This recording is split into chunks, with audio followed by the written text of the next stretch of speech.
நிறைய பேர் ஒருவேளை எவ்வளோ நாள் ஆண்டவரே இந்த பிரச்சனை எவ்வளோ நாள் கேட்கலாம். நான் சொல்கிறேன், நிரந்தரமாக இருக்காது. ஆண்டவரை நம்புங்க, ஆண்டவரை பற்றி கொள்ளுங்கள். அந்த பிரச்சனைகளுக்கு முடிவு வரும், ஒரு புது வாழ்க்கை உண்டாகும். பழசை மறக்கிற அளவுக்கு இந்த புதிய வாழ்க்கை உங்களுக்கு சந்தோஷத்தையும் இன்பத்தையும் தரும். ஸ்தோத்திரம் கர்த்தாவே, ஸ்தோத்திரம் கர்த்தாவே. இப்படியே வாழ்க்கையில் செய்கிறபடி ஆளுமுக ஸ்தோத்திரம். உங்களுடைய வார்த்தை ஜனங்களை உயிர்ப்பிக்கட்டும் கர்த்தாவே, உயிர்ப்பிக்கட்டும். இன்னும் எவ்வளவு நாள், எது வரைக்கும், என்றைக்கும் இந்த பிரச்சனை நிலைச்சிருக்குமோ என்று கேட்டுக்கொண்டிருக்கிறவர்களுக்காக ஜெபிக்கிறோம் கர்த்தாவே.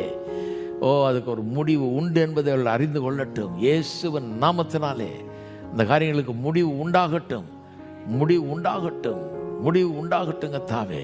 பாவ சங்கிலிகள் முறிக்கப்படட்டும், பிசாசனுடைய சகல கிரியைகளும் ஒன்றுமில்லாமற் போகட்டும் இயேசுவின் நாமத்தினாலே. சகல கட்டுகளும் முறிக்கப்படட்டும் இயேசுவின் நாமத்தினாலே. பெரிய விடுதலை, சமாதானம், சுகம்,